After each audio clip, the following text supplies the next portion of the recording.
Hi, today is Friday, April 7th, 2017.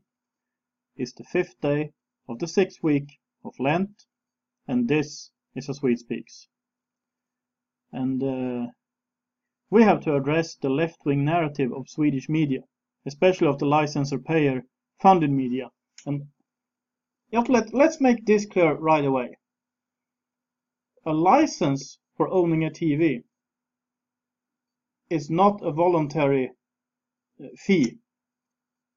It's a tax. And you could call it TV owner's tax or something like that. That would be a more adequate name for it. You are taxed for owning a TV, but it's called a fee, a license, the license fee. And the idea is to fund independent public television and radio. That's the idea. Of course, it doesn't work. Instead, you just get left-wing craziness, and they don't need to take care of it. They don't need to worry about if anyone really wants to watch it, because they get their money anyway, as long as people keep on owning television sets. Okay, there are some people in Sweden who refuse to pay, and who aren't telling the authorities that they own a TV, but that's illegal, so I can't tell you to do that. I can tell you, which I am telling you, throw out the TV. Watch, if you want to watch SVT, and even I do that sometimes for, educational purposes. I need to check out what's going on. Do it online. Because according to a sentence in the highest court of Sweden, Högsta domstolen, they are not allowed to charge you for owning a computer, even if you can see SVT on it. And the same goes for smartphones, etc. And in my case, I live in Norway, so it doesn't matter.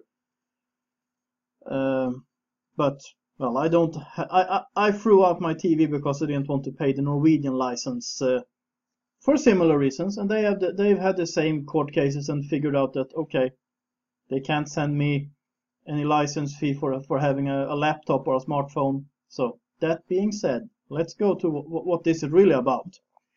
It's about the left-wing narrative, in general, and the reaction to what happened in Russia in specific.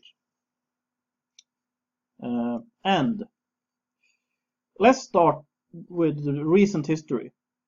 On 9/11, 2001, if anyone would have forgotten that date and that year, I have surely not.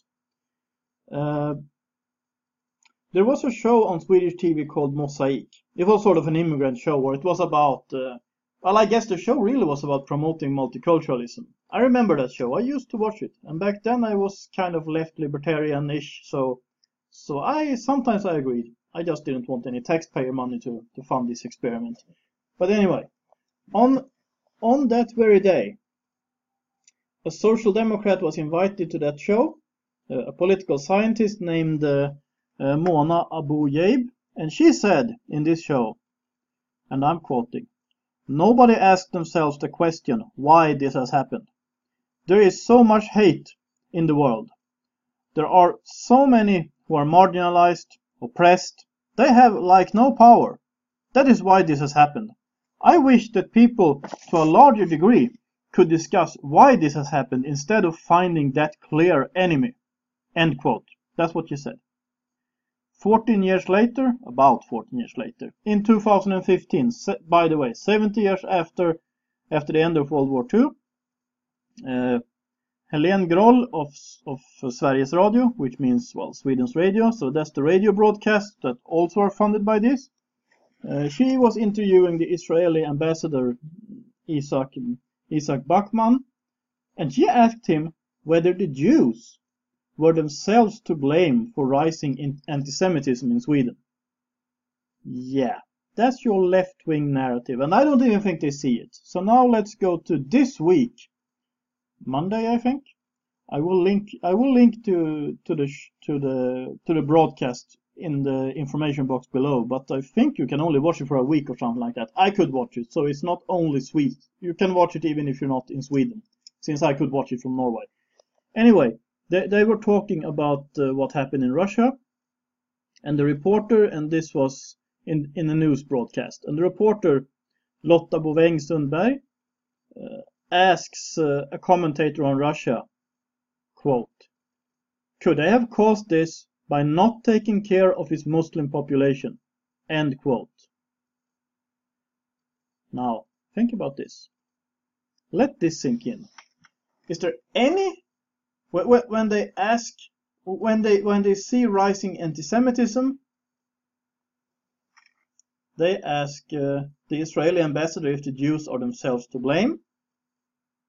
When they see terrorism done by a Muslim, they ask whether it's Russia's fault.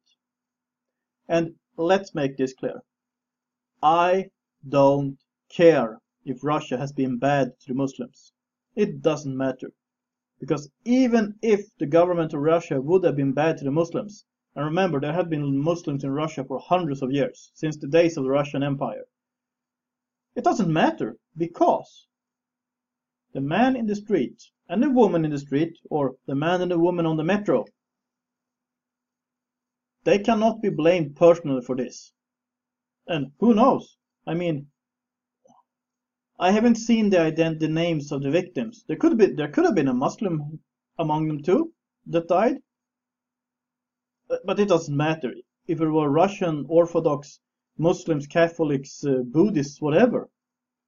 But let me give you a point here. Why is it that Islam has always to be protected by the left? What is the reason for this? How come they can never point at the big elephant in the room and say, another terror attack done in the name of Islam, done by a follower of Islam, done by one of the followers of the teachings of the so-called Prophet Muhammad? Why can't they say, we are now adding one more place to this list? And it's starting to get a very long list here. I mean, we have just for the last few years. What do we have?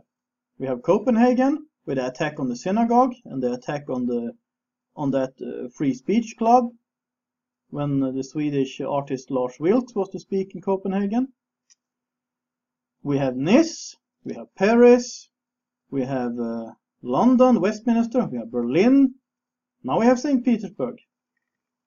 And before, New York, San Bernardino, was that what it's called, in California? It just goes on and on and on and on. And I mean, even to remember the entire list, I'm going to have to start taking notes. Because it's a long list. And as you know, I like to add Nairobi to the list. Because whenever someone wants to put this, like, to fit it to the narrative of Western imperialism or something, Russia wouldn't really fit there either. Or they're really Western. They're more of like Eastern, but whatever. But hey, the attack on the shopping mall in Nairobi, done by Al-Shabaab. One of the attackers was a Norwegian citizen, by the way, although I think he was either born in Somalia or his parents were born in Somalia. But I mean, what is the common denominator for this? Is it poverty? Is it being oppressed? Are terrorists always poor people who are miserable? The 9/11 attackers were not, and usually they aren't. I mean, the guy who blew himself up in Stockholm, Christmas 2010, right? I think so. 2000, yeah. He attended the university in England. He wasn't poor and miserable. No, they are usually middle class and well educated. This has nothing to do with the socio-economic explanations of the left. It's not like that. It's just an idea, a narrative that they are pushing and pushing and pushing and pushing. And it's a lie. They are just following the device of, if you tell people the same lie, if the lie is great enough, then you tell it enough times, people will believe it. Well, I've got news for you, left-wingers. This has nothing to do with class. This has nothing to do with socio-economic status. It's got everything to do with Islam. Why aren't we seeing terror attacks from Christians in Pakistan?